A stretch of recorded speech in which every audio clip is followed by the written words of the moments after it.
Hari ini kita akan bertemu sahabat baru. Warnanya ungu, bentuknya panjang. Kira-kira apa ya? Dia adalah raja sayuran penuh gizi. Selamat datang di kelas PAUD Al-Hamdaniyah. Mari kita lihat bagaimana anak-anak mengenal si ungu ajaib, yaitu terong, belajar sains dan seni dalam satu waktu. Mari kita lihat. Pagi dimulai dengan doa bersama, mengisi hati dengan ketenangan agar ilmu tentang ciptaan Allah yang luar biasa, yaitu sayuran, dapat kita terima dengan baik.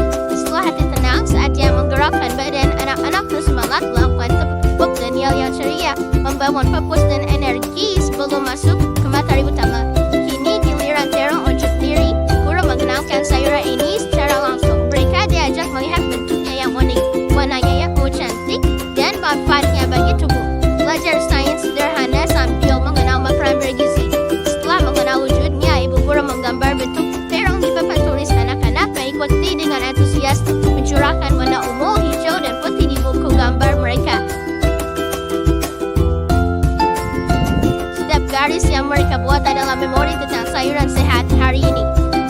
Gambar adalah cara terbaik untuk mengingat ilmu. Inilah PAUD Al-Hamdaniyah yang mengubah sayuran menjadi inspirasi dan kesehatan. Jika Anda menyukai metode belajar yang visual dan menyenangkan ini, jangan lupa like video ini, komen di bawah tentang warna-warni sayuran favorit Anda, dan subscribe ke channel kami agar Anda selalu mendapatkan ide PAUD edukatif lainnya. Tekan tombol loncengnya ya, sampai jumpa.